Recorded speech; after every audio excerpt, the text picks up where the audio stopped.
If I remember correctly, I had ended off last time with the what the Zohar says in terms of the English year 1240, which is equivalent to the Hebrew year 5000.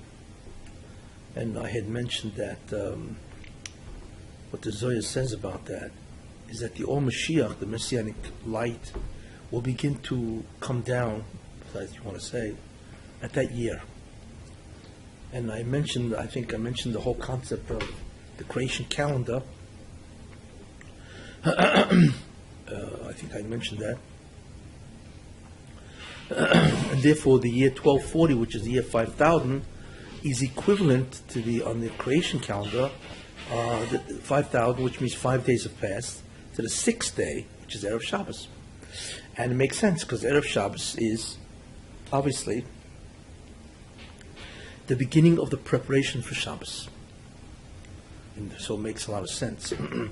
What that means is very important, actually. It means, as I talked about a couple of lectures before, that the way we take the Orishan out of the Klippa, out of its prison, is through Amelis. That means by the year 5000, which is the year 1240, Erev Shabbos, which is really Thursday night at 6 o'clock, if it's equal hours, night and day, has been accomplished. In other words, the Orishan, that messianic light, is now beginning to rise from its klippa. It's beginning to rise from its concealment at that point in time. That's obviously a historic moment, because it's the beginning of the end of the imprisonment, so to speak, of that or, of that incredible enlightenment that people will have, and so on and so forth. And that's a very, very important idea. Now, of course, the question, of course, sounds nice. Do we see this in history? Is this really what occurred? And that's obviously very critical, because without true historical events, it's just theory and so on. It's nice, but what proof do we have? Or where do we see this in the actual historical record? And the truth is that we do, very much.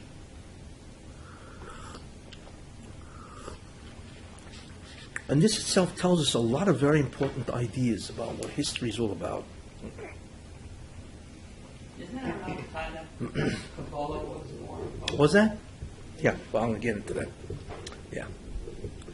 The first thing, what is the Orishan? I had mentioned that, but in many ways you could think of the Orishan really as a magnifying glass.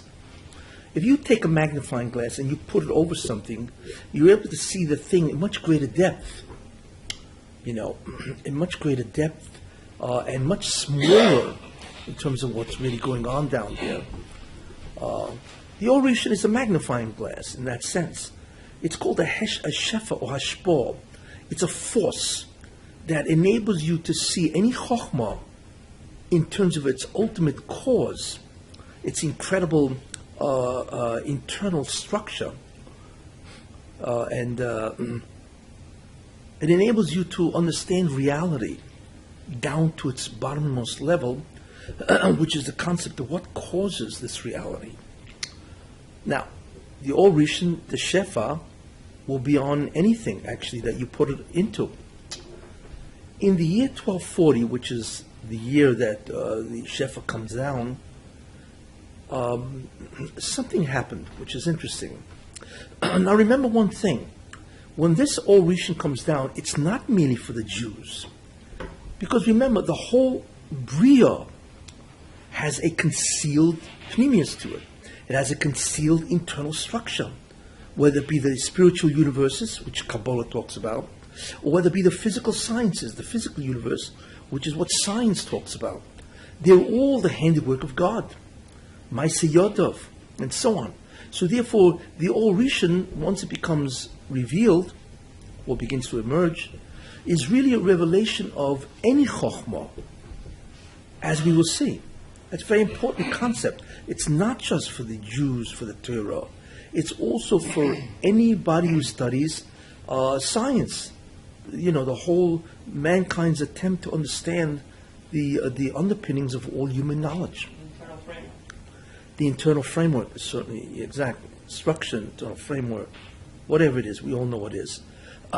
So, for instance, I'll give you an example. For instance, if you're studying biology, which is a science of life, different life forms, right?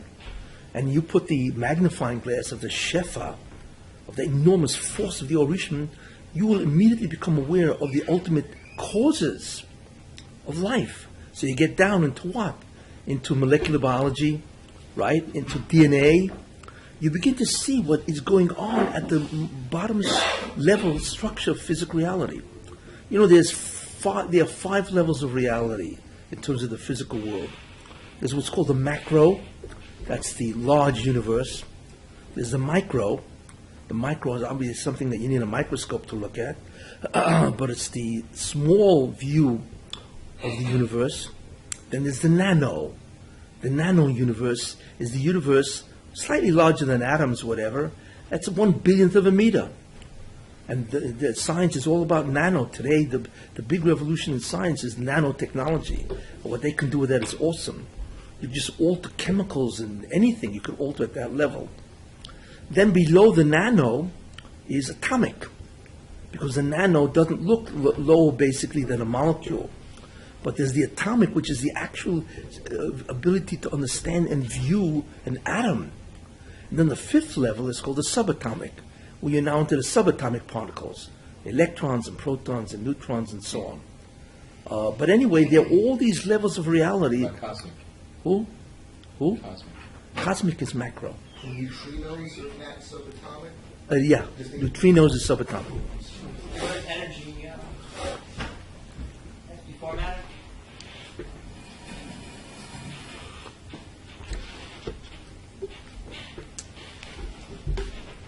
Want to do me a favor? Put it on the table, okay. So what the Orishon enables a person to do, so if he's into biology, he sees DNA, the molecule of life, If he's into physics, then he understands the whole concept of atoms and subatomic particles, and of course energy, different forms of energy, and so on, If he's into astronomy, he's able to look out billions and billions of light years, which they now can do. Scientists now, or astronomers actually, have the ability to look out into the universe. I think they're up to 12 billion light years. They hold that the whole universe is only 13.7 billion light years old. Well, it's observable, of course, it has to be observable. But they're able to see. And by the way, the further out you look, the more back in time it goes, because it takes a light wave. 106,000 miles a second, or 300,000 meters per second. It takes to go from a star to us many years. In other words, there could be a star that's 100 light years away. A light year, well, you know what a light year is, right? It's a distance. A light year is not a time unit, it's a distance unit. The amount of time it takes light to travel in 1 year is a unit of measure.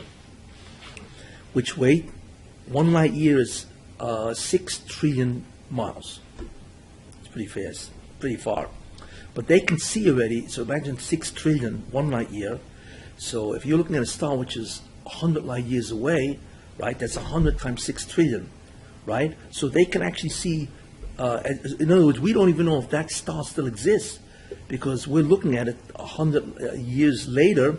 What do we know what happened to it and so on, So therefore, the further back you can see really means the further back in time you go.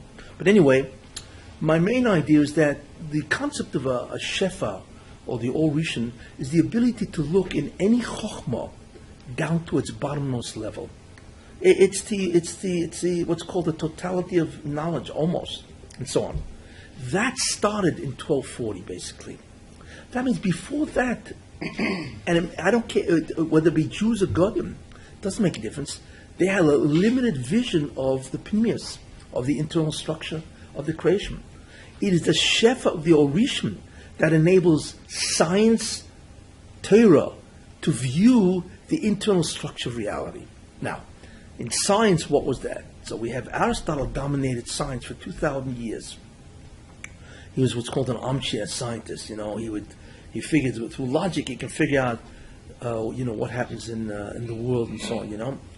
But there was a guy who lived in 1240. His name is Roger Bacon, And he's the one who started the scientific method. He broke away from Aristotle, and he said, enough of this sitting business, you have to experiment, and so on. So you have a guy, Roger Bacon, in 1240, which is mamish the year that the Orishim begins to descend. He breaks away from Aristotle, which is really the beginning of the ability of man to perceive internal structures, or the inner reality of everything. So his novelty was scientific methodology? What? His novelty was scientific His what? His novelty. Novelty, yes. Was scientific methodology? Yes, but that was incredible advance. I mean, Aristotle held the world in his grip, and that's why the world never really moved much after Aristotle, for 2,000 years, a long time and so on. He broke away from that. And once you realize that if you want to know anything, you can't just think about it. You need to experiment with it, and that's when the beginning of science, when the world took off. And he lived in the year 1240, Roger Bacon. Interesting. Is this by accident? So that's in the scientific world. So the main thing they had to break away was from what? From what the scientific method was. And because that's what held them back for so many thousands of years. That's on the Goyish side, or on the secular side, I should say. On the Jewish side, what did we have? Well, the Zohar was discovered by Moshe de Leon in 1290 or 1292, whatever, which again is right after the year 1240. And what he did, the Zohar, is the classic or the main primary Kabbalistic text, which describes meta-universe. It's that Cabala is nothing more than a study of the reality, right? That is the cause of the physical reality. It is the reality of God, so to speak. It's the way, it's the spiritual forces that are behind the physical universe. And that was discovered right around then. So both in the Jewish sphere and in the secular sphere, you had the beginning of the ability to look into tremendous chokhmah at a whole different level of understanding. Now, that's number two. But there was something else that began, which most people don't realize that, but it is clearly the concept of the Orishim. What does that mean? When you look at anything in chokhmah, there's two ideas about chokhmah. One, what is the subject matter? What's the material you're talking about? That's called the chomer, the material. But the second aspect of chokhmah isn't just the material, it's the surah, the shape or the form of this material. You see, chokhmah is both. It's chomer and surah. It is the material substance itself, the subject matter, and it is the structure or the ability to see that those ideas in what's called structures. It's not a fragmented approach. It's the ability to organize and to connect all the dots between all the ideas that you know. Most people don't realize, but that is critical, because when you see things connected to its dots, that itself is an ability to give you further analysis. Because when you see the relationship between ideas, that itself can become a method of analysis. And I once told you that the human mind does two things. It analyzes, which means it breaks down something, and it synthesizes, it puts together the things. Both aspects are the operations of the mind. Okay, that's how it achieves, it reaches its understanding. In fact, the only thing the human mind has to know about anything is two questions. What is it? What is this? And the answer to that is, one, what is the definition of this? What's its definition? A definition is a statement that describes the true nature of something. And the second thing you have to know about anything is called the havchonis. What are the categorical distinctions or the attributes of this? That's analysis, you see. Then there's synthesis. That's the second question the mind wants to know is, to what is this connected? Or how does it relate to everything else? Those two questions are the fundamental operations of the mind. Analysis and synthesis, you see. So science with the scientific method began to do that, to analyze things experimentally and also organizationally, synthesis. In Torah, the chomer was what? The chomer was Cabala, because that's what the Zohar is. It's a revelation that Judaism is based on something much deeper. That's the Kabbalistic understanding of the Bria. You see the spiritual forces that God uses to create everything and to run everything. But there was something else going on. That's Chomer. What about Surah? Yes. Who lived at the time of 1240 that began a revolution in Surah to reshape the form of Torah into a different way of looking at it? And the answer is? Rambam. The Rambam, exactly. The Mishnah Torah was a revolution. Why? Not only because what is the Rambam really? The Rambam is really a presentation of the oral law, right? Of which the Gemara brings down. It's a representation of the old law. In other words, the Gemara talks about problems, and the Rambam brings down the answers to all the problems. Except he left out the questions in the treatment process. All he does is give you the answers. But what the Rambam did is not just give you a whole bunch of answers, What he did is he organized the answers into a whole different way of looking. In other words, he changed the format of the Gemara. Because the Gemara in many ways is fragmented, and so on. And what he did is he decided, wait a minute, I'm not just going to give you just the answers that the Gemara brings down because of what is the problem of the old law, right? I'm going to change the tzura. I'm going to change the entire view of format into a magnificent structure. First time, that was never done before. You see, even the Rif, who abbreviated the Gemara, still brings the Gemara down in its natural form, except he just cut out a lot of the material of the Gemara. The Rambam revamped the entire Gemara in that sense. That was revolutionary. You see, what is that? Why did the Rambam do that? Or rather, under what force was he operating? Min HaShemayim, according to heaven, and the answer is the Orishon. That's right. Therefore, in the same year that the Orishon comes down, you have in secular science, and you have in Judaism Torah. And both things were introduced at that time. So therefore, that is really the manifestation of the Orishon beginning to come out of, if you remember, I mentioned the Klippa. It's beginning to come out of a force that restrains and constricts it and holds it back. The true revelation of reality, which is the messianic light. And it begins to emerge no matter what you look at. If you look at physical knowledge, science, comes out then.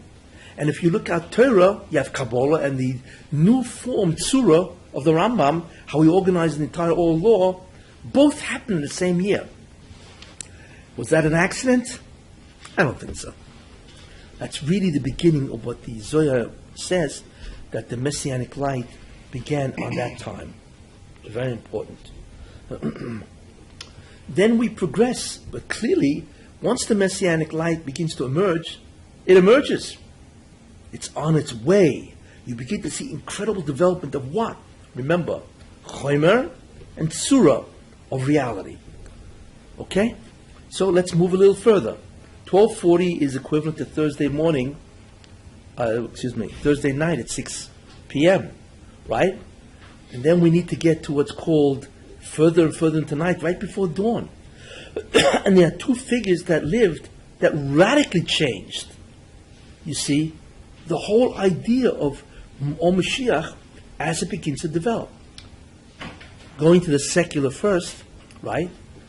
There was a revolution again in thinking in science.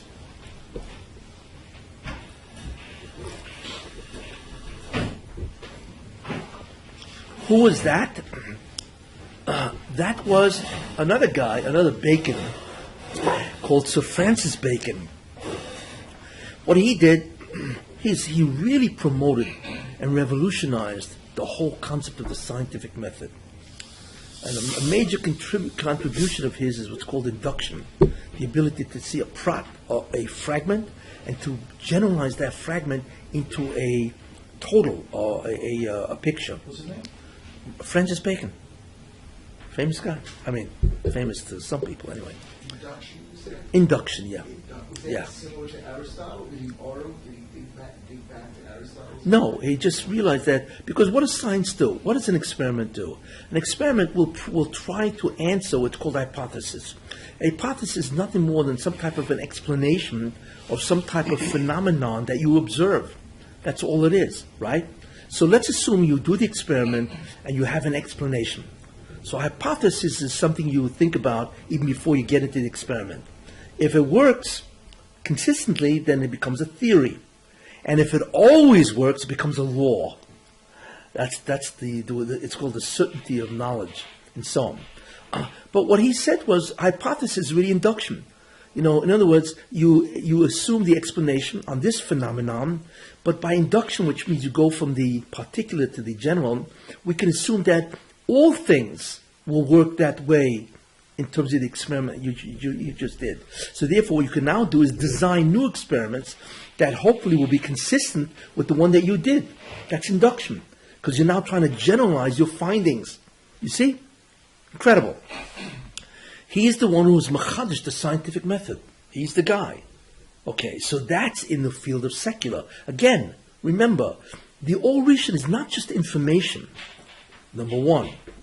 And it's not just the form of the information, surah, number two. It's also the method of discovery. What is the method of analysis or synthesis that is used to find the information? That's almost as important as the information itself, because that enables you to make incredible new discoveries again and again. Without the method, you can go home. You're incredibly limited to what you know, and so on.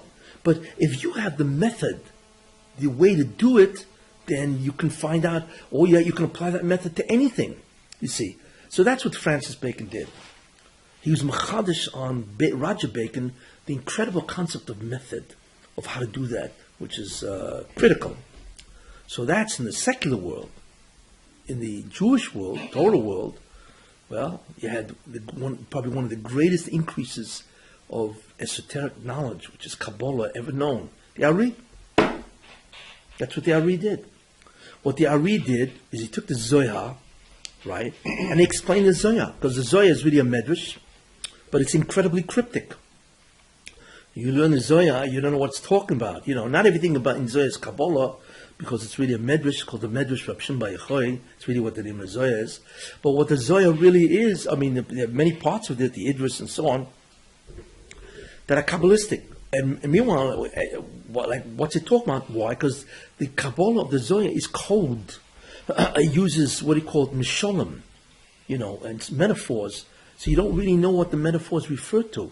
But what's really harder is you cannot even expand on the metaphor. So along comes the Ari, and he expanded on the metaphor of the Zohar. He opened up the Kabbalah.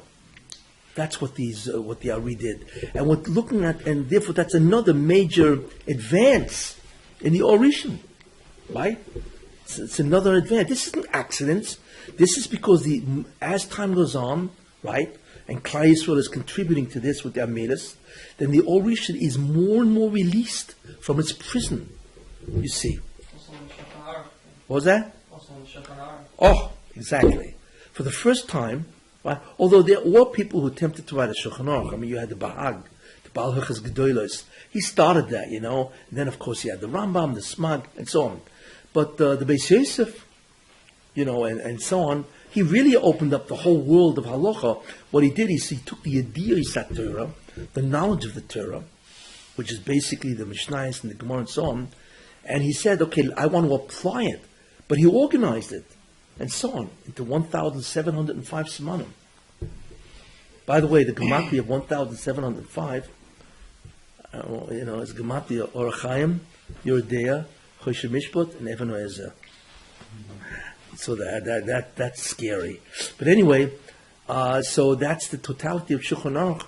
But that was a reconstruction, a restructuring of the entire Dias Torah into its application.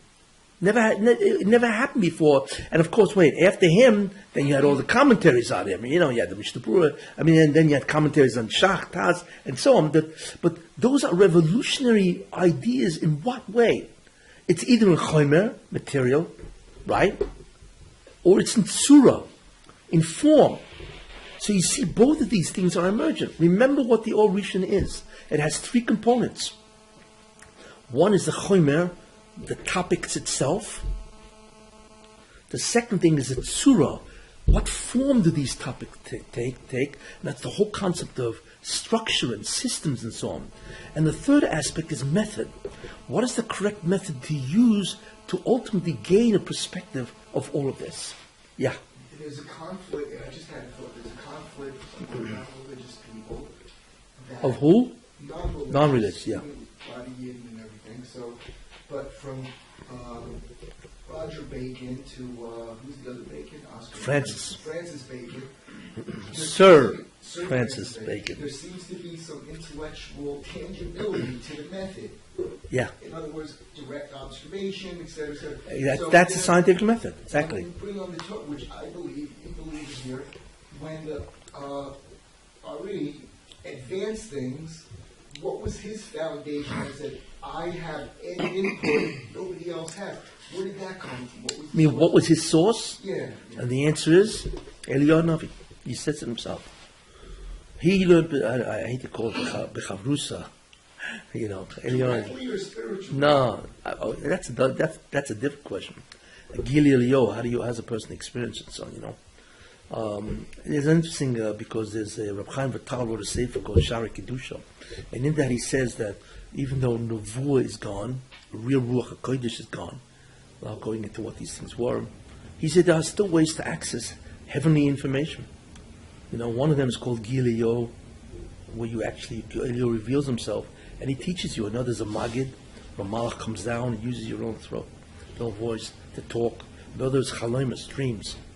There are interesting ways of accessing heavenly information, but the knowledge revealed to the Ari was Gili Elio. There's no. If you look at the Eitz Chaim, most people don't, but it is no way. In fact, one of the greatest proofs that the Eitz Chaim, which is the classic text on the Zohar, it has to be true, because how could a man? It doesn't say this in the Zohar. Where did he get it from? There's only one of three possibilities. Let's call the exclusion. Either the man was psychotic, and but even psychotics can't produce an Eitz Chaim. What is psychotic? You told me last week. What is psychotic last week? You told me last week. What is psychotic? Somebody is devoid of, who loses touch with reality. Oh, he loses reality. Yeah, it's two ways. Either he thinks that it's what's called hallucinatory, where he sees another reality, or his belief is distorted. That's paranoid. But anyway, so chas v'shalom. I mean, how does a person? Have you ever looked at the Eitz Chaim someday? Right. The Cabala in the Eitz Chaim is beyond belief. The details are beyond belief. So the question is, how do you know this stuff?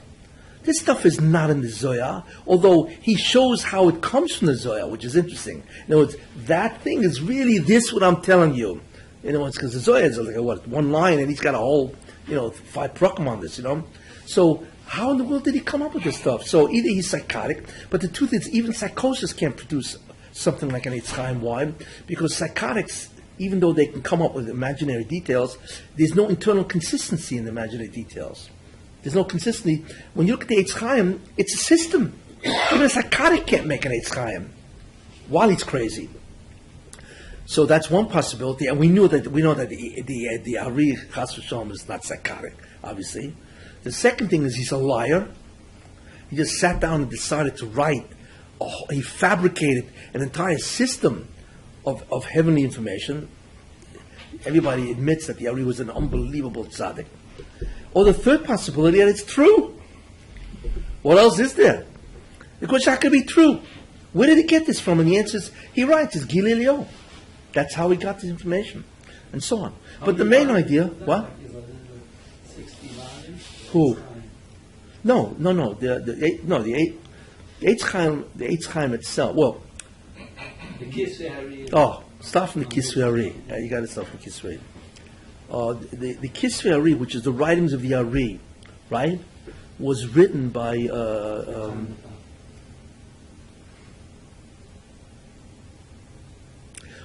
he wrote down the Kisvei Ari, but the one who brought it out was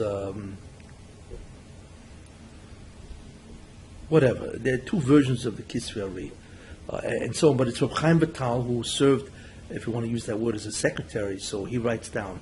It has many volumes, whatever. 8 shiurim, and so on. But the Eitz Chaim was not. The Eitz Chaim is a collection really of 3 different svarim. Whatever it's called, the 500 sheets of the Yorim and the Movish Shorim and the Eitz Chaim. But I don't want to get into the historiography of the Eitz Chaim. The main idea is that the Ari revealed Cabala. It's awesome what he revealed. That is the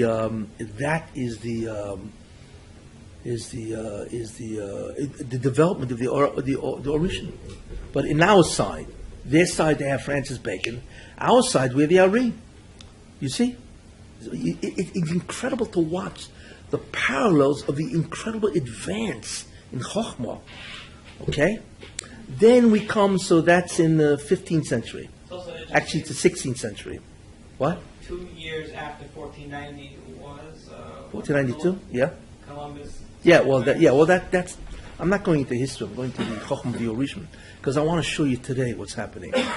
That's my whole purpose in all this. So Then we have 1740, which is equivalent to 5,500, which is equivalent to dawn of Shabbos, Erev Shabbos. It's 6 a.m.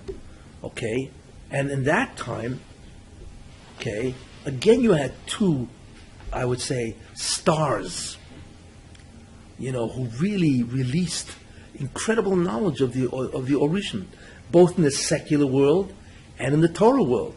It's like they're vying for each other. It's not really vying because the origin applies to all Chochmah that the Bereshit created. It has nothing to do with science. Science is God's work, just as much as Torah. Except we're not commanded to study science. That's for the Goyim. We're commanded to study Torah because Torah. There's a reason why Torah is infinitely greater in science, because Torah is not just a chokhmah, Torah is a trigger. You do a mitzvah, it releases an ore that changes the universe back into its original form and allows God to reveal himself. Science does not do that, but science is the study of chokhmah, and so on. In any case, then 2 new stars appear. Again, in the secular world, the star is, of course, Sir Isaac Newton. And Newton changed science. With his Principium Mathematica, his universal law of gravitation, the 3 laws of motion, and all that kind of stuff, right? He changed the world of science.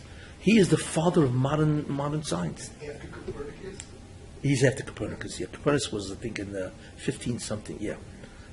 But no, yeah, Copernicus was observational, and Newton explained and so on. But anyway, so you had on the secular side Isaac Newton. He died in 1725, I think, but you're talking about right before the dawn. 1740 is 5,500, is the dawn of Friday, the last day. So Newton changed everything, father of modern science. But I want to tell you something which most people do not know. Very interesting, Newton was a very religious man. Most people don't know that. Newton wrote more about religion than he did about science. Yeah. But I want to tell you something which is incredible. There's a whole article. Newton studied the Talmud. He held from the Gemara. He studied Gemara. Not only that, he held, I think he even wrote books on Torah. He wasn't Jewish. No, he wasn't. No, not at all. But Newton studied Torah. There's a whole article which I once read, which is astounding. So I forgot when they discovered, but they discovered a whole box filled with his documents, which they don't want to reveal. Yeah, why? Because it's all about Torah. He wrote books on Torah. He studied Gemara. He was fascinated with Torah studies. I mean, the world doesn't know this because Chas v'Shalom, Newton studying Talmud, Anyway, but he did, which is very interesting. But anyway, so you had Newton on the secular side. England. Yeah, he was living in England, yeah. There was a Jewish friend that he had. I think I must have read that same article. Who had the, who wrote the article? Mishpacha magazine comes out with it every once in a while. Yeah. Right? That's where it was, yeah. It was amazing. What was the name of it? What are they called? Kulmas. That's it. So several years ago, Kulmas wrote an article about Newton, which is incredible to read. of what he did. But in any case, the main idea is that he's the father of modern science. So that's in the area of science. In our area of Torah, who lived at the same time as Newton? Ramchal. Lutzato. Same time. And so on. In fact, Ramchal was alive when Newton was alive. I doubt if they ever saw each other. But Ramchal, what Ramchal did was very interesting. Ramchal was not only, he organized Cabala, which he did, but Ramchal presented what's called the nimshal of the Cabala. The Ari didn't do that. The Ari No. expanded on the mashal. Just on the mashal, exactly. But Ramchal, he wrote about the nimshal, means the Kabbalistic code, so to speak. What does it represent? What is it really in our terms? And he wrote svarim on that, on the nimshal. In fact, the hashkafa of the Ramchal is really the nimshal of the Ari. That's really what it is. That's why it sounds so Kabbalistic. So if you ever really want to understand Cabala or understand the nimshal, which is the analog of the actual Cabala, it's Ramchal. Which is very important because what we see from the Ramchal is Ramchal wasn't a Mekubal. He was part of the transmission process of the Orishim. You see. So that's what the Ramchal did. Right, said in the letter, Yeah, in one of the Igros. But I want to tell you something interesting. Somebody once asked me, Rosh Shiva, I was once at a wedding. I'll tell you something interesting. I was once at a wedding, and somebody was a Rosh Shiva, a big yeshiva, and so on. So he's also into Ramchal. So we were schmoozing, and he asked me a question. He says, "You don't understand. Ramchal wrote a sefer called Derech Hashem. Derech Hashem is hashkafa. Okay, obviously it's the hashkafa, as I told you now. It is the analog of the Cabala. It's really what it is, but in very general terms. So he asked me, why does Ramchal wrote a Hagdama, an introduction to the sefer that tells you all about logic, or how to think, how to learn, a method? What does method have to do with hashkafa? That's what he asked me. So I said, I'll tell you. And most people do not masik this. The hashkafa of the Ramchal is the nimshal of the Cabala. It is the analog, it is the interpretation of the code called the metaphors of Cabala, right? But I told you that the Old Rishon has three ideas to it. It has chomer, topics, right? It has surah, the form, organization, but it also has method. Therefore, the Hagdama, the Derech Hashem, is method. What he is telling you is really part of the Old Rishon. How do you discover ideas? How do you analyze and synthesize? And if you learn the introduction to the Sefer called The Way of God, which is Derech Hashem, you are stunned by his understanding of how to think. Of the question of Doma itself. He quoted the Hagdama. What's this doing with Hashkafa? Hashkafa is about, Hashkafa, Jewish philosophy, whatever, and so on. What's a 4-page analysis of how to think? Actually going into have fun. Yeah, it's a good, yeah. And the answer to that is because that's part of the Orishon, which Ramchal clearly knew what it's all about. So the Ramchal writes Cabala, which is the chomer, right? He writes Derech Hashem, which is the nimshal, the analog of the chomer. Then he writes all about method, and he wrote 3 svarim about method. One is the introduction to Derech Hashem, which, by the way, is the real method of Ramchal, contrary to what most people think. They make a tremendous mistake. The second sefer he wrote is Derech Sefer Goyim, the book of logic, which is how to think in detail.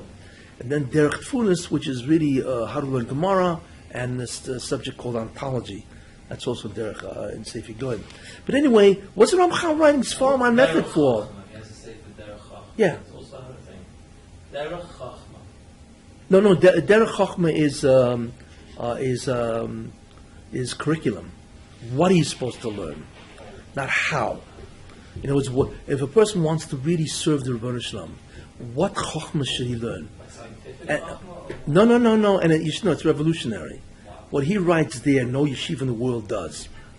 It's very interesting, because he writes, what you're supposed to do and so on. What is the curriculum you're supposed to adapt? Is that where he says? By the way, it's been Kabbalah? what? Is that where he says spend most of your time on Kabbalah? Ultimately says the greatest chachma of all. I mean, it's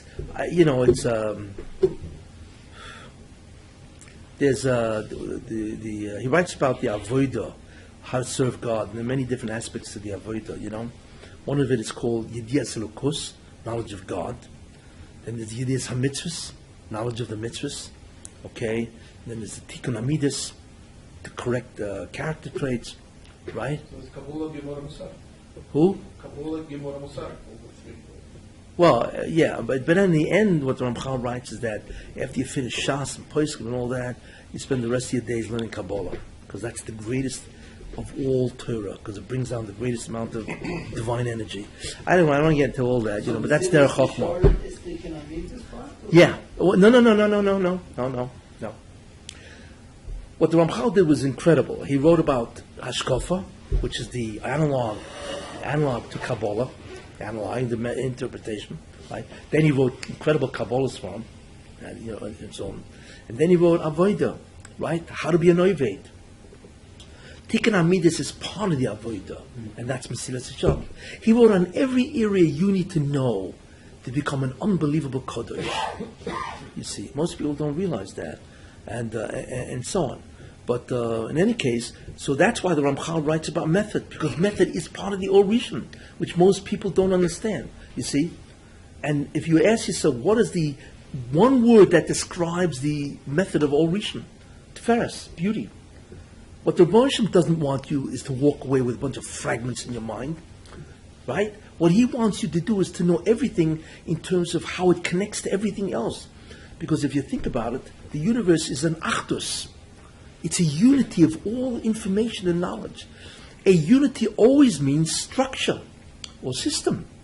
You see, that's what a unity means, and that's what the Moshe wants.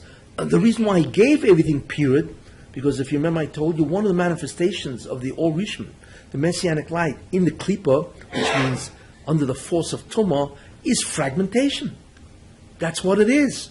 So obviously, if you release the Or Rishon, what happens? It becomes unfragmented. It becomes incredibly, everything is connected, and therefore the Moshe wants Torah b'tzurus hatferes. He wants it known as a magnificent tapestry, and so on. So therefore the Ramchal wrote. That's not done. That is what he writes there. Yeah. Everything is connected. Yeah, but now you understand what he's really doing. That is the Or Rishon. In fact, the ability to see Tiferes, the name of the method really is called the Derech HaYichud, the way of unity, in thinking. That's really what it is. And that's why he writes it. I mean, nobody, you're looking at, what are you giving me logic here? You talk about Hashkafa, what are you starting off with logic? So they say because he wanted to write about Hashkafa in a logical manner. So he's got to introduce you to the ideas of logic. But not really. He's telling you the Derech HaYichud, and so on. But anyway, so those are the two characters that are opposite each other, in a certain sense. The Or Rishon in science is Isaac Newton, and the Or Rishon in Torah, in Cabala, and all Hashkafa is the Ramchal. And they lived at the same time. They lived at the same time. But they do the same thing because the Ramchal didn't expand on Marshall. The Ramchal wrote down the nimshal of the Marshall. Sure, he expands on Marshall. Klach. But he It's all explained Marshall. the Marshall. He wrote that, he said the nimshal. But it's also Adim Amorim. It's all Marshall, right? It's not just. It's also the Pischei Shiurim. I mean, there's an enormous amount. The Klach, the Pischei. There's a wealth of stuff that's just Marshall.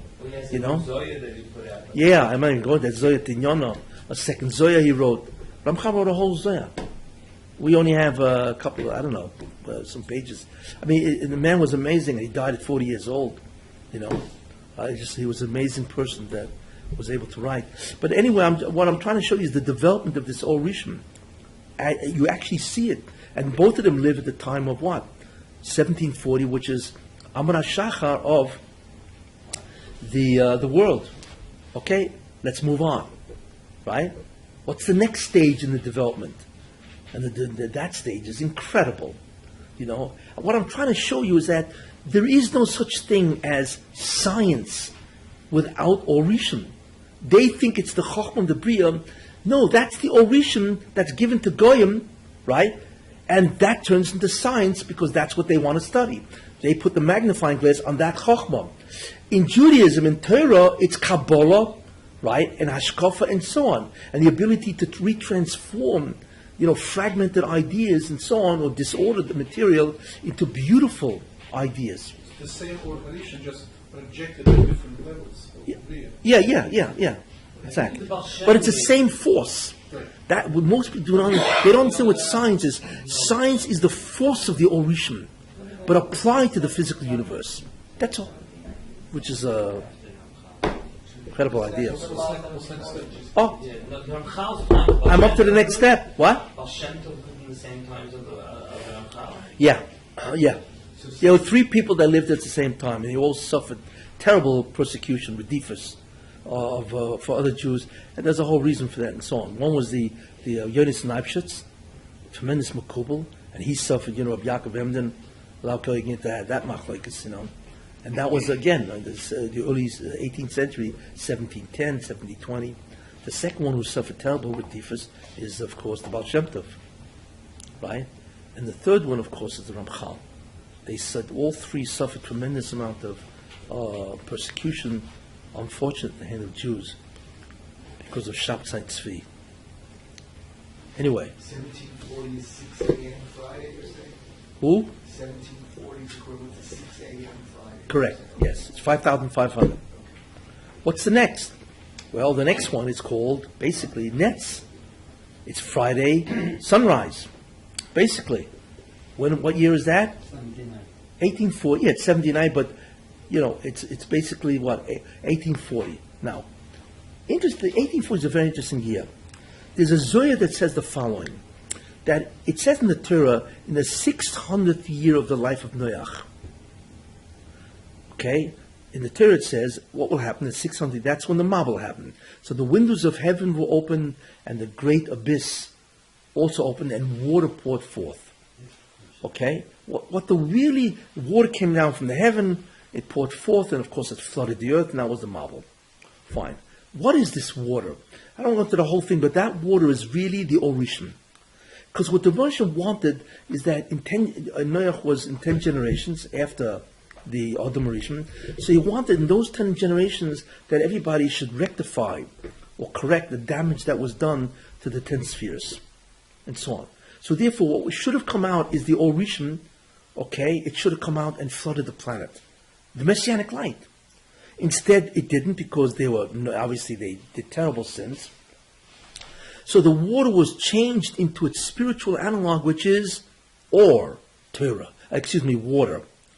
Water is the physical analog, is the mushroom, so to speak, of Torah, for many reasons, and so on. Okay, and therefore it drowned everybody. What should have been a tremendous explosion in the Chokhmah became instead a death-dealing device. It was a flood.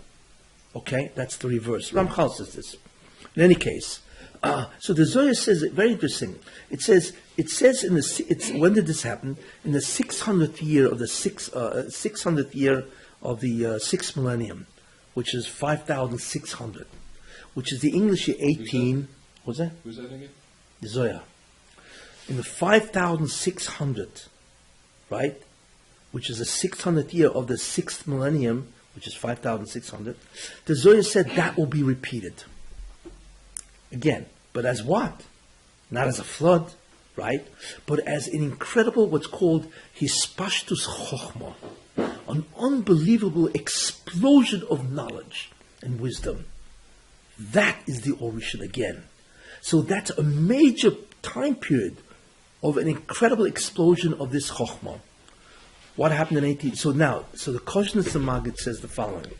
The Koshner Tzemagid says this, that if Klal Yisrael is Zocha, if they will merit, they will get this ore. But obviously that ore will be in their Torah, right? Be a tremendous explosion of knowledge and information.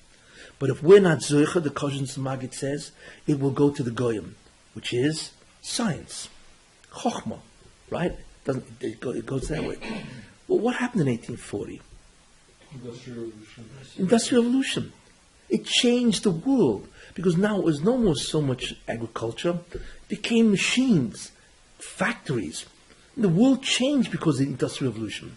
But it wasn't only a revolution in technology, which basically Industrial Revolution really is. It was the ability to use science in practical ways. That's technology. Science changed. Why? Take a look. Who lived then? One, Michael Faraday, a tremendously great scientist, who discovered the whole concept of induction, electrical induction, the electric motor. Tremendous person, and he revolutionized the whole concept of electricity and so on.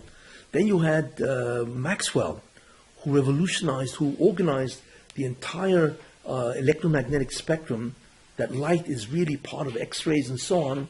He revolutionized the whole concept of energy. And then, of course, you had what? You had Einstein, right? And that developed into quantum physics, quantum mechanics. This is revolutionary stuff. And, of course, the whole radioactivity was discovered in 1890 by Becquerel. I mean, it's such a joke, because in 1890, scientists said to themselves, well, we got everything figured out. Only thing's missing is some details.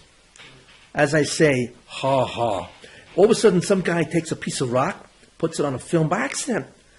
Undeveloped film, puts it away, opens it up, and takes a look at the film, and it's got a whole white blotch on it. And he said, what was it? It's got to be this rock. That rock was uranium. So the whole radioactivity, it opened up the whole world of subatomic particles and so on. Then you had quantum physics, quantum mechanics and so on. And then you had relativity through Einstein. The world has never been the same since the 1840s. That's the Ispashtus Chochmah. Was the Koshnitzah correct? He was correct. What did we get? Quantum physics, the opposite of the rules of the hand, isn't that what it is? Or that's only a small aspect of it? No, quantum physics is it's a whole understanding of what energy and matter really is, and so on and so forth. How it changes and so on is yeah. I bet they found a common thread between relativity and quantum. Yeah, string theory. String You theory. found it? String theory. Anyway, wait. I don't get, So the question is, what did we get? Yeah. I mean, they got a revolution which is unheard of in mankind's history, which is the whole field of science opened up. We should be getting jealous. What? We should be getting jealous at this point. We should be getting what? Jealous. Jealous. We got Tanya. We got what? We got Tanya. Say for the Tanya. No, Tanya was in 17 something. Is that Oh, right? No, it's not Tanya. Only Chabad will come out with something like that. No, I mean, Tanya's Cabala. I mean, we already had that, In fact, Tanya itself is an intermediate Cabala. The real Cabala is Eitz Chaim. Yeah, but whatever. I don't get into that, What we get? Well, we didn't get much. I just want to stay. We didn't get wait, what? I just want to stay on track. It seems I hope I'm on track. scientific- No, you are. I just want to make sure I'm not thinking in areas of tributaries that don't feel I should. It seems on the scientific side, you have these great, the order we showed is great enlightenment. And the individuals on the spiritual side did great things, but society didn't improve. You have the 1920s, and then the Europe in the 30s, and then the 60s with the breakdown of the family. Everyone could do what they wanted. Yeah, I'm not up to that yet. I'm stuck at 1880, 1890. So who Gotta wait. Let's say. Oh, so what did we get? That's the question. So what we got is very interesting, because the Hashem always does a lu'umas, except the Koshnitzah was right. We lost out, basically, So what we got, basically, is, this is my theory, is a different way of learning, a very analytical way of thinking. We got a change in the tzura, not so much the chomer, What's the tzura of Chaim? Reb Chaim Brisk. Believe it or not. He wasn't he was in the late 1890s. So was this. So was science, From 1840 and on. That's when all the revolutions took place. 1850, 60, 70, 80, 90. Yeah, but he was involved with Volozhin, which Yeah, was earlier. sure. Yeah. But anyway, so we got, I tend to think it's Reb Chaim, and which revolutionized the whole Jewish world. I mean, everybody's dying to get into Brisk, whatever. Comment on that. But anyway, the main idea is that it's a different way of thinking. One can analyze what exactly it is and so on and so forth. It's an analytical method and so on. And that's akin to the scientific method, and so on and so forth. What actually we should tell you, what's the definition of the Brisker Derech? Nobody really knows. It's interesting. Okay, it's called the brisket guys, and they can't define it. They can only give you a product, but they don't understand the process, generically or generally. But what it simply is, I would define the brisket derech as, and then you see why it's so similar to science. What was that? It goes to the car. It takes away all the sides. Once you have in the car, it makes. No. No. You got to be precise. It goes to the makor. What does that mean? It goes to the derivation. It gets away from all the. It gets to the. I'll tell you what. Let me define it. You tell me if you agree. How's that? Okay. So what I would say is this: the brisket derech is an analytical method. It's a method of analysis that recognizes, for instance, that many things they look as if it's one thing, but really it has avchonos. It has tremendous amount of categorical, conceptual distinctions, and because they recognize that a halach itself can have many different distinctions, then you can answer many different questions. For instance, if there's a machlokes rishonim, right? Argument with rishonim, right? So immediately you say, wait a minute, they're not arguing the halacha, they're arguing only one facet of the halacha, because you've divided the whole halacha into different facets and so on, you see? So they analyze, they break down any given idea, halacha, whatever, into many different what's called conceptual distinctions or categories or attributes, and as a result of that, many things become answered, you see? So that's how Brisk is able to do their product, you know? You can illustrate that in many different ways. That's what they mean by it. It's an A or B, what does it mean? Either it's a category A or category B, or in the same category, you can look at it one of two ways, A or B in the same category. It's the ability to be mafchin, to distinction on concepts. That's Brisk. And that's really science, because science is the same thing. They look at a phenomenon, and they say, okay, what exactly is it? Which attribute is it? Now, what they do, they study the properties of whatever it is. And so you can say, if you want to use scientific talk to Brisk, what are the properties of a halacha? You see, for instance, let's take this table, right? What are the properties? First of all, what is a table? What is the definition? Then what is properties? Okay, well, it has what? Substance, it has weight, it has shape, it has function, it has many different properties, you see? And what Brisk does, it looks at the different properties or the havchonos of any given halacha, and is able to generate enormous amount of understandings as a result.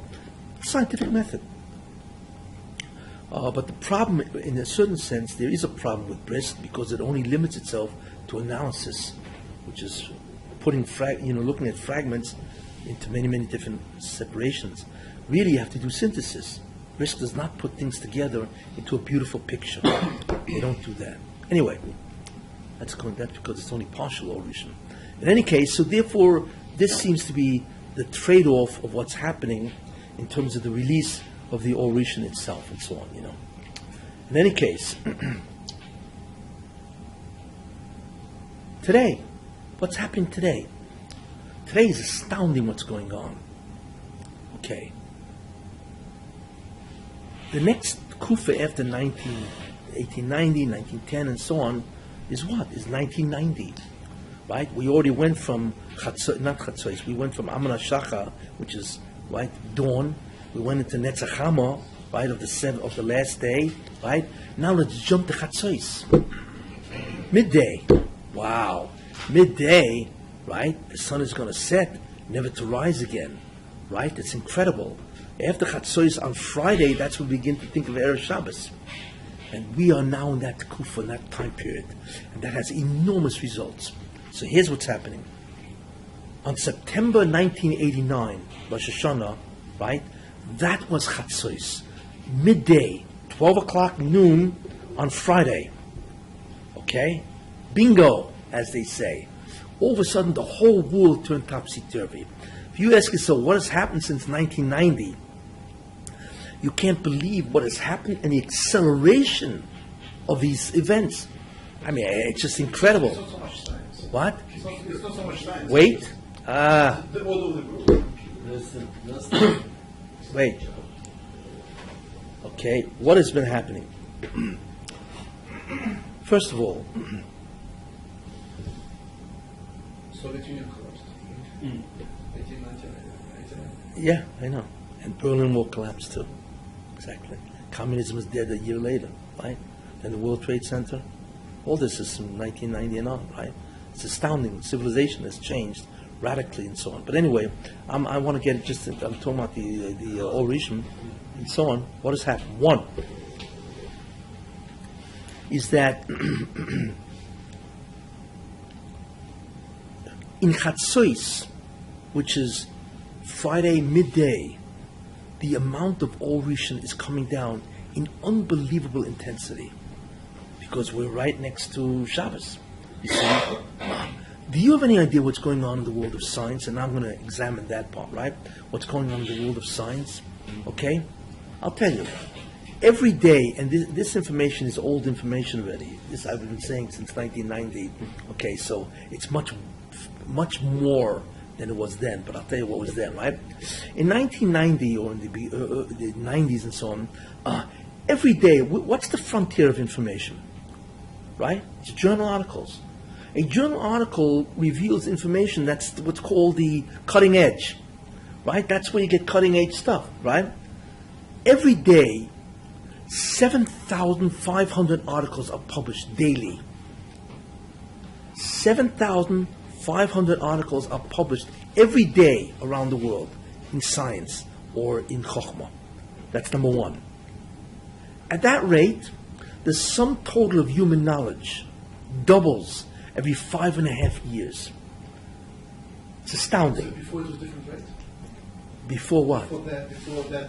It was much slower. Yeah, in the 80s, of course, I mean, just think about the explosions, let me just go slow, So at that rate, the sum total of human knowledge doubles every 5.5 years. That means, imagine looking at the Library of Congress, and then 5.5 years later, there's another building standing there. And then 5.5 years later, another building standing there. And there are millions and millions of volumes in the Library of Congress, right? And this is what's happening. And this information, what I'm saying now, is really dated. I've been saying this since 1990, 1992. Today, 2016, it's beyond belief, the amount. I mean, think about this, 9 out of every 10 scientists who ever lived live today. You see? They live today because most of the chidushim, most of science is today, Not only that, there wasn't much of a difference between a guy who lived in 1840, CE, and a guy who lived in 1840 BCE. What was the difference? Yeah, maybe different clothing, but if you compare a guy who lived in 1840 to a guy who lives in 2016, forget about it. There is no way to compare them. It's incredible. If you ever took a guy who lived in 1840 and you brought him into today's time, he'd have a heart attack. He could never assimilate what's going on. So what you see is the acceleration of human knowledge is beyond belief. It never happened in all human history. This acceleration and proliferation of information has never happened before. Why? They don't know why, but you know why. Because as you get closer to the Shabbos, the Mashiach, the Orishim comes down in greater intensity, doesn't it? And this is what you're looking at. The intensity of the Or Mashiach manifested in secular knowledge is science and everything else. You see, and that's why. So you have this concept of the doubling of knowledge, the difference between somebody who lived in 1840 and somebody who lives now. It's beyond. It's just beyond belief. You walk into a store, in 1 year, and you will come back the next year. Half the items are different. You ever notice? You don't even know what half the items are. Just different electronic gadgets or what's going on here, the learning curves on each of these things is beyond belief. To learn how to use these devices is incredible. Look, you remember the old cassettes, and before that you had, what do you call those, the V8s? Remember the reel-to-reel tape recorders? I mean, these are ancient devices. You see? Nobody thinks about that. Yet I remember, but just a couple of years ago, 1965, you had reel-to-reel tape recorders. And then you had cassettes. You don't even have CDs anymore. It's all flash drives. I mean, you cannot keep up. And that's just electronic. Then in medicine, MRIs and what? Flash drives are past tense already also. That's also past tense. What's that? What? Oh, now it's all digital. Now you just email the guy a link. You know, it makes your head spin. You can't even keep up with this stuff, you see. So what's awesome? Wait.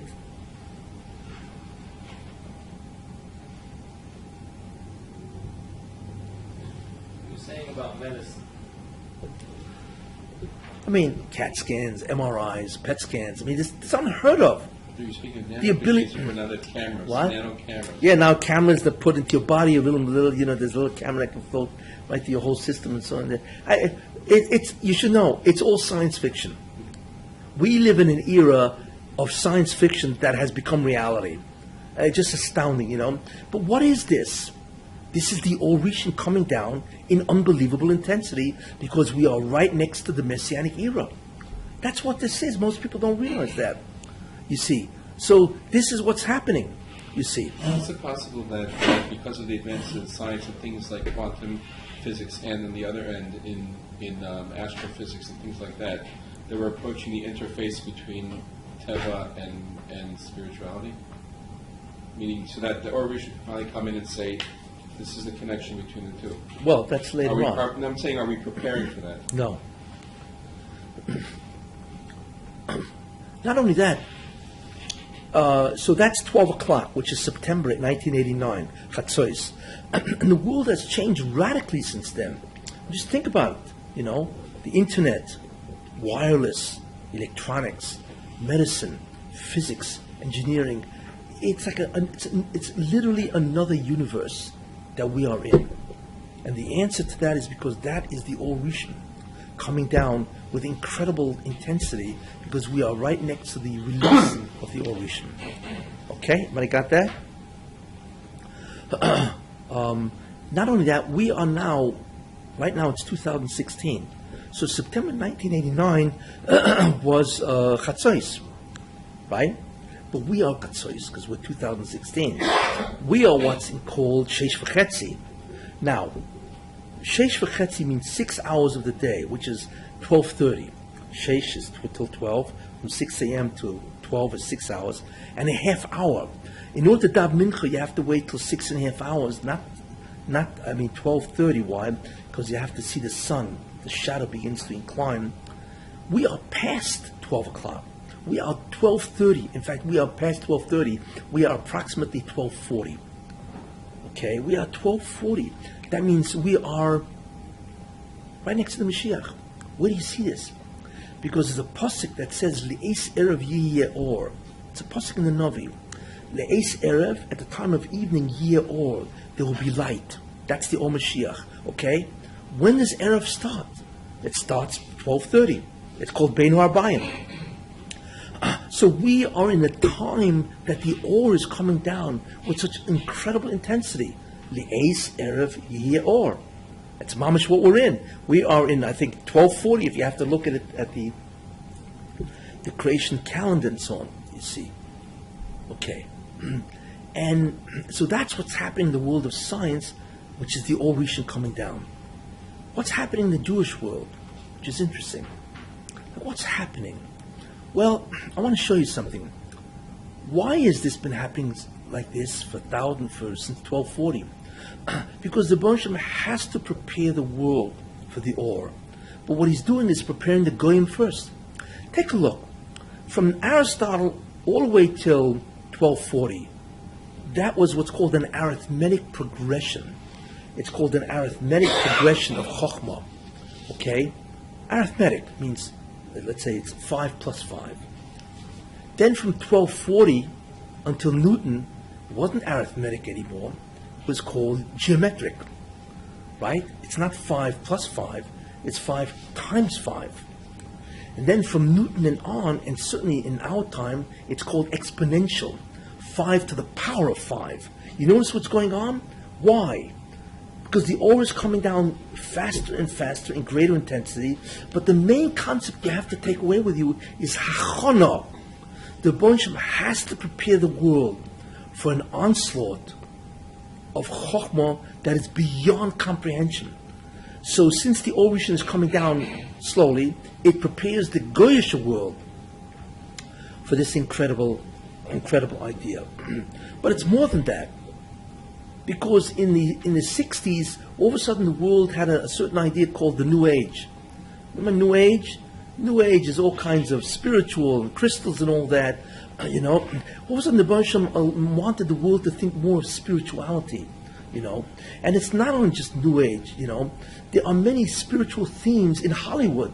Hollywood makes many movies that are messianic in nature. You see. So therefore, when the Mashiach does arrive, a guy can say, "Oh, I remember that movie." You see, that's exactly what I saw now. There's a concept of of the force. It can either be positive or negative. Well, that sounds like kedusha. It's either kedusha or it's tumah. It's a force. Both are unique from the kedusha. There's one force, and it can either be pure or impure. Wow, that's a Kabbalistic concept. And movies has become tremendously involved with messianic themes. There's good versus evil, and the evil's trying to destroy the whole world, and all of a sudden some hero gets up and he saves the world. That's messianic. That's redemption. You see? Redemption. For the last show, there was one comment, and the Rambam speaking about the Matrix.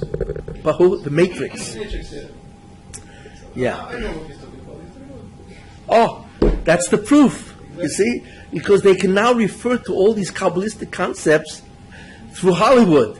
And of course, why Hollywood? Because Hollywood's movies spread throughout the entire world.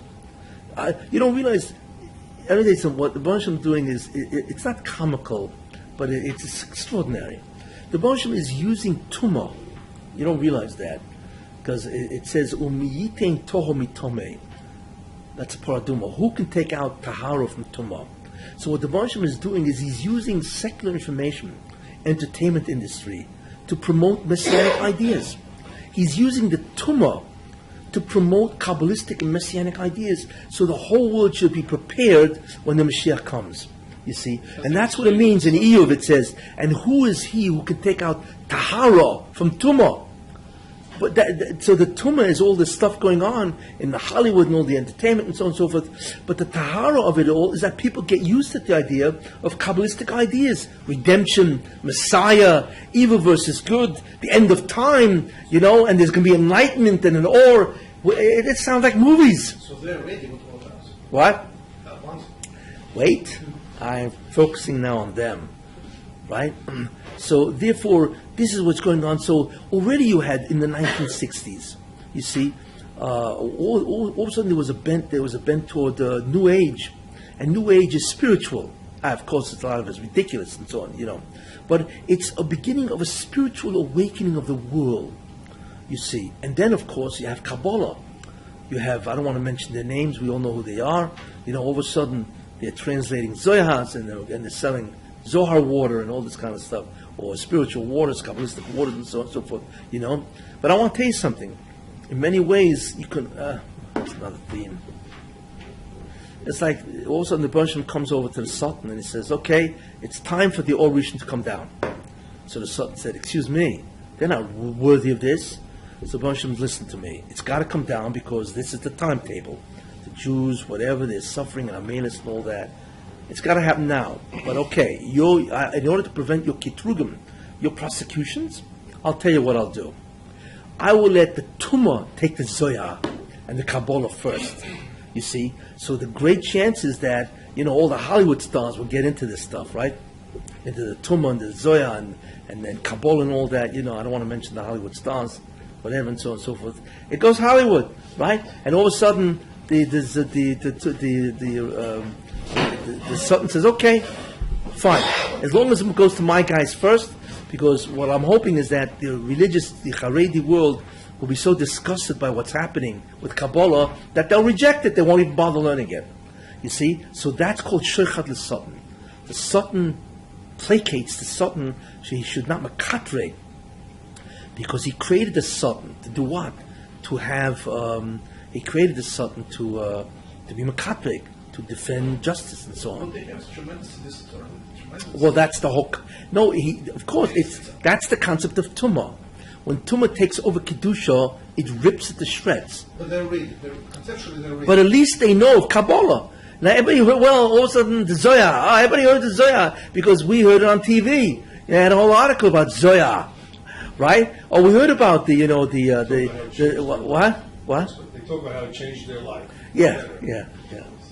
But they're conceptually ready for the next step. Oh, exactly. So when the tumah is removed, they will have a bedrock of hashkafa, Kabbalistic concepts, because the tumah will be removed.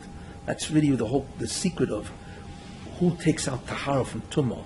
That's the concept of the paraduma. The paraduma itself leads, even though it will make somebody tameh, but the one who sprinkles on will become tahor. Anyway, so that's we see the beginning of the preparation of spiritual enlightenment of the world. And this happened in the 60s. The introduction of Cabala. Now you walk into any bookstore and there's a section of Cabala. Actually, it's a section of New Age, but there's Kabbalistic works in that section. That's unheard of. What? Yeah, check out. Go to Barnes and Noble. Ask anybody. I like to learn Cabala. You got anything? You'll open up the books. They'll say, yeah, we got a whole list of stuff. Cabala, Cabala for the layman, and then there's even Cabala for dummies. That is interesting. Obviously the Cabala is I hate to use the word hot because that's but Cabala is hot in many fields. We don't even realize it. How many goyim are looking into this stuff because Cabala is spiritual and they want to have some shaykhs to spirituality. The whole problem is fulfill the tumah and so on and so forth. Anyway, but that's the shaykhah of the sultan.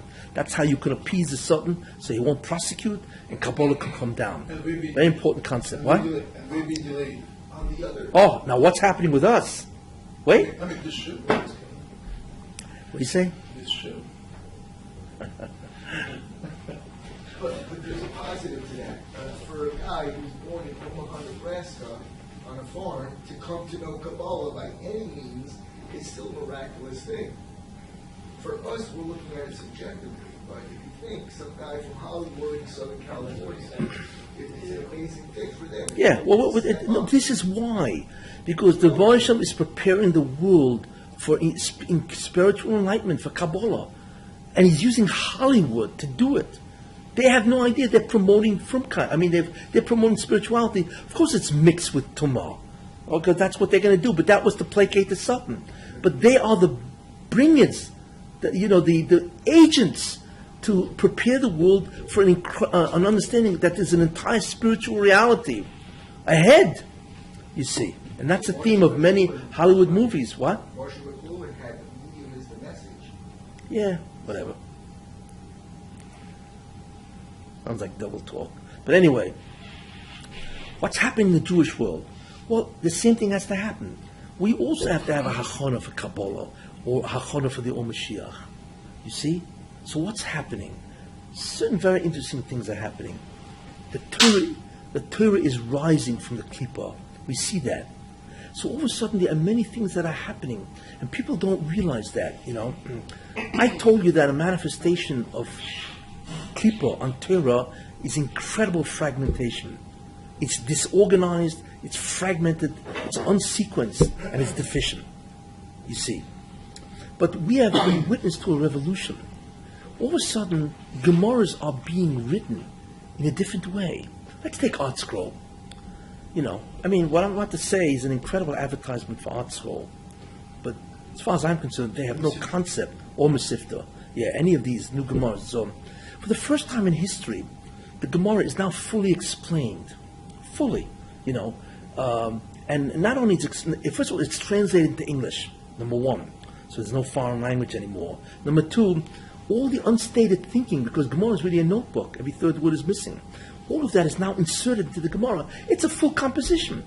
Not only that, Gemara has no background information, basically. They give you all the background information on the bottom. And not only that, there's a lot of notes. A lot of notes of Rishonim Achronim, right? And that's also brought down. And then you take a look at Mesifta. Today a guy can be a Rosh Yeshiva just by learning Mesifta. He does not do anything. He just learns, because all the information is there. The legwork, it's all there. And it's explained, and it's regurgitated and digested for you. It's like handed, okay, you still have to work at it, right? Yeah, after all, right? But it's all there. Like, this is unheard of. Art Scroll, Mesifta, or other daf, and so on and so forth. Why? So people think, modern. No. Because this means the Torah is coming out of the Klippa. It's rising. You see, the whole concept when the Torah is in the Klippa is that it's written in a form, Gemara, for instance, or Mishnayos, that is deficient in information. Because Rebbe wrote an intermediary book, right? That is missing an enormous amount of information. Not only that, it's unsequenced.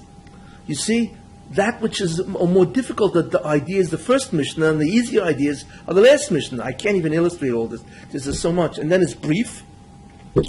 Tremendous amount of material is missing, and so on. And then you have topics which are in one place, and then the topic which should have been next to it is found 5 prakim later. That's called disorganized. This is the way Torah has been presented. But that's in the tzur of the Klippa. But Torah is rising now. Out of that Klippa. It's now through art scroll. It's the Gemara in many ways. It's another book. It's another sefer. What do you think Daf Yomi took off? Because of art scroll. You know, how many guys were learning a daf a day, a blot a day? What we have, a couple hundred people, 1,000 people. That is hundreds of thousands of people are learning a daf yomi because of art scroll. Because now it's an understandable text, you see. And Mesivta, the same idea. And then art scroll, of course, has been written into Hebrew. So now the whole Eretz Yisrael can learn it. And now, of course, it's being written into French. It's like, what is this? I want to tell you something. None of this could ever have happened. Art Scroll, Mesivta, none of these publishing events could never have happened if the Torah was still in the Klippa. You don't realize that. It's because the Torah is rising from the Klippa that all of this has been given permission. That the Gemara now could be changed into a full composition, right? And it's the legwork is all in Mesivta, and it's astounding what today. Like I say, a guy can be a Rosh Yeshiva just on Mesivta. All the information is there. You see, that's never happened. In the old days, you learned the Gemara in its regular form. You know, it was brief. It was a notebook and so on and so forth. And if you had to do incredible legwork. You had to do 18 mefoshim to find out what pshat in the Gemara is. Today, it's all in Mesivta in the back of the Gemara. And it's also in Hebrew. It's what's called on a silver platter. Okay, you still have to work. You have to think about it. I'm not saying no. So some it's required, labor, right? But basically, it's a silver platter. If they had this when Rav Ashi wrote it, right? Be a different Gemara. Klal would be different if the Gemara had been written this way. Believe me, we would have a different Jewish people, and we wouldn't have so many arguments and fracas and doubts because everything would be there. But anyway, without getting into that, so therefore, the Torah coming out of Klippa, which is the beginning of the Or Rishon, is happening now. This is what it is. You see, I can just see it now, right? Art Scroll will advertise, come and experience the Or Rishon, even before the Mashiach arrives. At a theater near you. What? At a theater near you. Yeah. But it's not only Gemara. Mishnayos has changed. I get a kick out of the fact. You ever go into a Hebrew bookstore, Judaica, any of these Sfarim stores, Notice the first thing that hits you is all the English stuff. That's the first thing, right? And it's translations, it's elucidations, it's like, Likutim collections. It's astounding what's in English. This never happened before. And if you want to go for the Sfarim, you got to go to the back of the store. Notice? Because this is the proliferation of Chokhmah. Because the Moshe wants everybody now to know not only Torah, but what is changing. Remember I told you, there's Chomer, the subject matter, right? But the tzura is changing. The form of the Torah is changing, where it's now open and available to anybody that wants to learn. Today you have Shas on tape. You know what I'm saying? You can learn Shas, just plug in the earphones, It's all on whatever they call it. The whole Shas is on one CD, DVD, right? You can imagine you have a shiur of Shas, you have the sefer in front of you. It's like incredible. It's like unbelievable. Everybody should be able to be a goyin today, which is not happening for another reason, which I'll talk later on and so on. But anyway, that's the concept of the Or Rishon. But there's something else happening, which is interesting. Why is there a Daf Yomi? Anybody ever wonder? How come the Rishonim, the Achronim, right, or the Kanoim and Amroim, they never talked about Daf Yomi? What happened? I'll tell you what the concept of Daf Yomi, according to this whole understanding, Because the problem is this, that before the Mashiach comes, there has to be tremendous darkness. Choshech, darkness, okay, before the Mashiach comes. Wow, it's late. Before the Mashiach comes, there has to be darkness. But the problem is, we know, how do you take Torah out of the Klippa? How do you take Torah out of its Tumah? You know how? Amelus. The problem is, if there's darkness before the Mashiach, that means nobody's learning. Because darkness means ignorance. Amaratzis. So if nobody's learning, there's no Amelus. There's no Amelus, how does the Or Rishon get out of the Klippa? Enter. Daf Yomi. So what the Moshe did is amazing. He said, listen, the Mesiras Nefesh, the Amelus, will not be so much in knowing, because from Daf Yomi, you don't remember anything. In fact, Daf Yomi is the only way a guy can say, I forgot the whole Shas. So what Daf Yomi has nothing to do with education, So then why is it being lauded as the Yeshua? I mean, everybody's promoting Daf Yomi. It has nothing to do with chinuch education. Nobody remembers anything. It's like you ask a guy, well, what do you remember about the 7.5 years you just learned the Daf? So the guy says, I don't remember much, but maybe the second time around I'll remember more. Well, that's another 7.5 years. I mean, is this an approach to education? But the idea is, the purpose of Daf Yomi isn't to teach Klal Yisrael Torah. It's to allow them to be moise nefesh, to get up at 5 a.m. to go to the daf shiur. Or a guy has to learn the daf, and you always say, think about the daf every day, and so on and so forth, to learn the daf. It's the mesiras nefesh, that's the amelus. And in the generation before the Mashiach, when there's incredible darkness, the amelus can't come from the Torah itself, meaning learning the Torah, right? But it can come from the limud with mesiras nefesh. Not knowing, it comes from the learning. But the learning where you really have to sacrifice an enormous amount of time and effort in order to keep up with Daf Yomi. So that's why it was never recommended before, you see? Because this is not chinuch. What does it have to do with education? You see? You want to know something? Learn. But in the time before Mashiach, the Amelus can't be in learning, in knowing, because it's and darkness on the face of the deep, right? That's mamash before the Mashiach. Therefore, Daf Yomi is critical in order for people to be able to omol in limanat Torah and not knowing Torah. All of this, by the way, shows you that we are incredibly close to the Mashiach. Very, very close.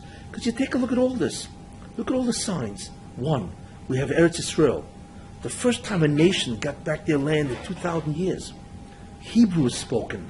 Who ever heard of a language dead for 2,000 years? You know what I'm saying? And not only that, there's Kibbutz Goliath. The exiles are returning to Eretz Yisrael. The Klippa, the Umas Ha'olam cannot hold them anymore. You see, that's the beginning of Kibbutz Goliath and so on and so forth. Not only you have dissemination ideas. You have what's called, the mesifta, the ability to learn much easier. Then you have the internet. The concept of the internet is global connectivity. Of course, the Satan takes it over and tries to get everybody destroyed through the internet. But the real purpose of the internet is that through one internet, global connectivity, everybody could sit down and watch the Mashiach give a shiur in real time over the internet. That's what it's really for, you see. And it's wireless, which means you can sit in the middle of a desert and connect to the satellite and still watch the Mashiach. You see, all of this, it sounds funny, but that's what it's for.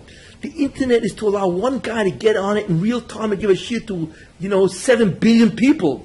That's really what it's for. Of course, the Satan grabs a hold of it first, because it's okay, let me take care of the world, and so on. But that's the sheikhad the Satan. You see, that's the bribery to the Satan, And then you have wireless, you see. And then you have, Israel is becoming an incredible economic power. There's more entrepreneurship in Israel than in Europe, all of Europe combined. And Israel has become an economic powerhouse. That's the rise of Israel, which sets the stage for the Jews returning to Eretz Yisrael. What? Yeah, because the last klippa is the Erev Rav. When they go, then it's over. The Erev Rav is basically the government of Israel that tries to destroy Judaism. Yeah, they have to work with the Fromen because they need the votes in the cabinet and all that stuff. It's all a charade. You know how you saw it was a charade when Lapid was in the government, how they all went against the Frumma, including the Lakewood. Everybody went against the Frumma. But when they need the Frumma, that's all of a sudden they become what? They become, devotees of religion. It's nonsense. That's because that's the concept of an Erev, to destroy the supremacy of Torah and Judaism and so on. Any case, so this is why it's happening with us. It's not the same as what's happening to the Goyim. These guys, it's not even close. But in order to understand that, that's why the next thing I have to talk about is how's it going to happen here, and what's called, like I told you, you notice now there's all preparations for the Mashiach, or else you can't have a Kabbalah or. The real question is how's the Mashiach and Klal Yisrael going to be rehabilitated with this type of speed in order to accept the Mashiach. So for that, we'll have to wait till the next shiur. Klal has to leave the Choshech. Choshech is around. Yeah. They're not prepared. By the way, next week there's no shiur because it's Tisha Be'Av. So we will resume in 2 weeks, and I will then begin to talk about Mashiach and so on and so forth. It's exciting in anticipation of Mashiach. So how are we supposed to be Misabel on Tisha B'Av? How are we supposed to Misabel? What do you mean? Because of what you said, it's very exciting because it's almost here. So now we have to go be Misabel next week. He's not here yet. So the Messiah- But it's up, Yeah. But wait a second. Look, Clinton looks like she's ahead of the poll. Let's do it. That's okay. Let's do it, Trump. Don't celebrate yet. Don't celebrate The so only fast. thing you could say is the Pope got benched this week. That's Pope what? The Pope. What? What? He gave his stupid drusha why you didn't hear the drusha, all the guys were against him. What? Not his drusha, he gave the drusha. About what? What was his lotion that the reason why the ice and all these guys got it is because all I know is that all the talk shows were giving him and Cabala. What did he say? He said he was very leftist when he was saying these things, and there were a lot of guys who were against it. I thought that you were in it. Okay. No. Okay. So what's with Trump? What, like he Trump buried himself this Yeah. week. 15 points They gave him so below. much. All he had to do was close his mouth. Yeah. And what happened? What's that? That's the kid click. Yeah. I'm going to talk about, I'll go back to Trump in 2 weeks. Yeah. What I think is happening and so on, It looks really bad. It They doesn't look like. say it's special. I want to tell you something. When Haman came out with his decree, it looked really bad. I want to tell you something. It doesn't make a difference how it looks.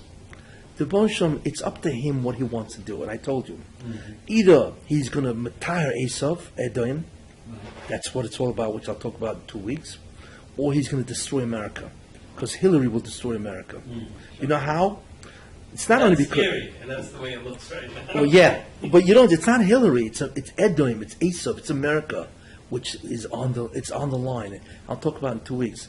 But you should know, if she gets in, it's over for America. Why? First of all, she's a crook. She's a criminal. Emails, it's criminal what she did, and so on. She's a crook with her foundation. She's incompetent.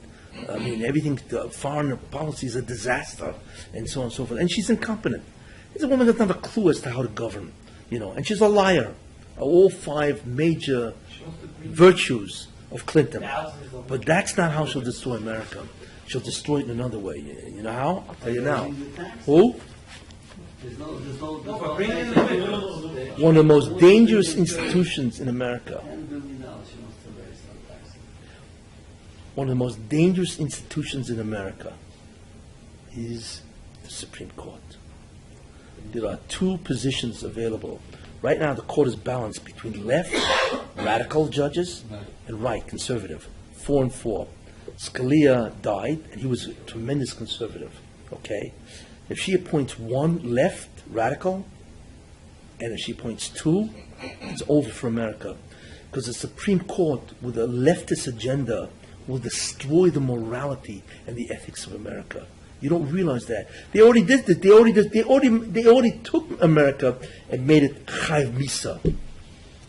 Because they interpreted the Constitution that homosexuality is permitted. You can't discriminate against these guys anymore, right? And not only that, same-gender marriage and so on and so forth. What is it? What do you mean? God destroyed the world because of this. The Mabul. And I mentioned the concept of New Orleans was destroyed because of Southern Decadence Day. They're playing around with fire. It's the Supreme Court that can destroy America. Everybody forgets about that. People don't realize something because people are stupid. If you put her in, forget about. I don't care what you have against Trump, whatever and so on and so forth. But at least Trump is not going to appoint liberals and radicals on the Supreme Court because that will destroy America. They will interpret everything as unethical and immoral, and they will destroy America. That's the problem with Hillary. You see, besides the fact that she'll destroy America on her own, but it's the Supreme Court. They will interpret everything, against morality and ethics and so on, with the radical. It does. I want to tell you something. You're being brainwashed by the media. Yeah, exactly. I don't care. I want to tell you something. But they set him up with this guy Khan. That is a liar. They set him up. Excuse me. I told you. He's a Muslim operative. Excuse me. For it. Listen, excuse me. It's irrelevant. That's what counts. Don't be fooled. It's irrelevant what he's doing. It's up to God what he wants. Mm-hmm. If he wants to destroy America, Hillary is his woman. If he wants to purify America, which I believe he wants to, okay, and I'll tell you why in 2 weeks, he will win. It doesn't make any difference how bad it looks out there, because I'll tell you, in one fell swoop, he can change it. How? All you need is a new revelation of new emails that Hillary did. That's all you need, right? And I think WikiLeaks is about to pounce on her with a whole 20,000 new emails and so on. Or hopefully it won't happen. 100 people can die in America by some terrorist act, and everybody's going to wake up and say, "Excuse me," she's not going to protect America. He is. We need him. I don't care who he is or what he is. I'd rather live and have him than drop dead and have her. And that's all. It doesn't take much to. America's very foolish. It's very easy to sway them. They're fickle, incredibly fickle. So all you have to do is to just unleash any of this, and it's over for Hillary. At the right moment, of course. So don't worry about this. They don't like the way you talk. Like I told you, the worry about Hillary isn't Hillary, it's the end of America. That's what it is. The Supreme Court will destroy America. You won't even be able to breathe in America with the Supreme Court coming after you. She's going to take away the Second Amendment, the gun amendment. She's going to try to do everything to destroy America. And she's going to be terrible for Israel. She's going to want the two-state solution all over again. She's going to force Israel to back off. And the Arab chief of staff is right. She's going to work with Iran. Why? Because it's another Obama. It's Obama's third term. She's going to do everything against Israel, and so on. It'll be a churban. It'll be terrible for American economy. She will destroy this country. She and the Supreme Court. And if she does not do a cheshbon, what? Then it's over. Then add on the type from Adam comes from Russia. Well, if she's, because the problem is this: people think, okay, here's what conservatives make a mistake. All right, we don't want Trump. Republicans, right? We don't want Trump. You know what we'll do? We don't want Trump, so we're going to, okay, say Hillary will win for 4 years. Excuse me, what 4 years? In those 4 years, she will change the character of the Supreme Court. In those 4 years. You can't undo that because these guys keep judging until they're 89. She will destroy America for generations. You can't even undo her treachery and her betrayal of conservative values. What? Who? Yeah. And the Republicans, they let Obama rule with impunity. Yeah, I know. Like they're spread that. Yeah. That's why Trump can save America. Ryan's going to lose the election. He was supposed to be the next star. I don't know. Who's his opponent? Who's his opponent? Yeah. Another guy. For this week? Is it this week? And he looks Yeah. bad for Ryan. And he's under a lot of pressure. Wait, he also caved into Obama? Of course. He He didn't want to endorse Trump. I mean, it was ridiculous. He's pro-Muslim. He wants So what I would say is, wow, I'd say don't worry about this election. It's not the Trump or Hillary isn't the subject matter. That's not what it is. What is the Russian going to do to Edom? Is he going to allow it to retire a tahara, which I believe he will? Okay, which means he's going to purify Edom, and I told you why. To help Israel, because Israel has to survive the onslaught of Yishmael. I gave that a whole shiur on that, right? And so on. So therefore, you need America. and I'll talk about why America is critical to save Israel, and so on, Or he will destroy America. If he destroys Edom, it's over with. So then something else has to happen for Israel to be able to stand up against Iran. Then the world will take a different direction, And actually, I have a way to save him. I think I have the way to get Trump in and save America. In 2 weeks? I figured it out.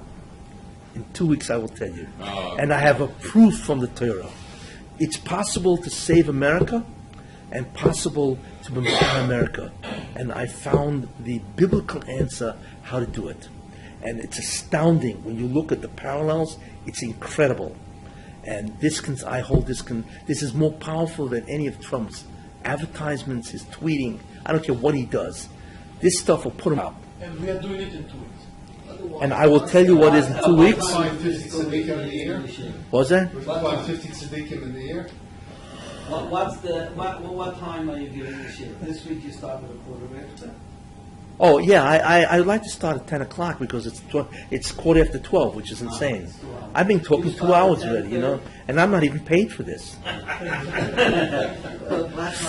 I'd like to start in 2 weeks at 10 o'clock, yes, but I got to start because I got another 2 hours to go. I mean, more, I got 4 or 5 hours to go. Anyway, but That's if the Pope doesn't speak. I'm gonna find in 2 weeks you'll know how to save Trump, how to save America. Well, he knows.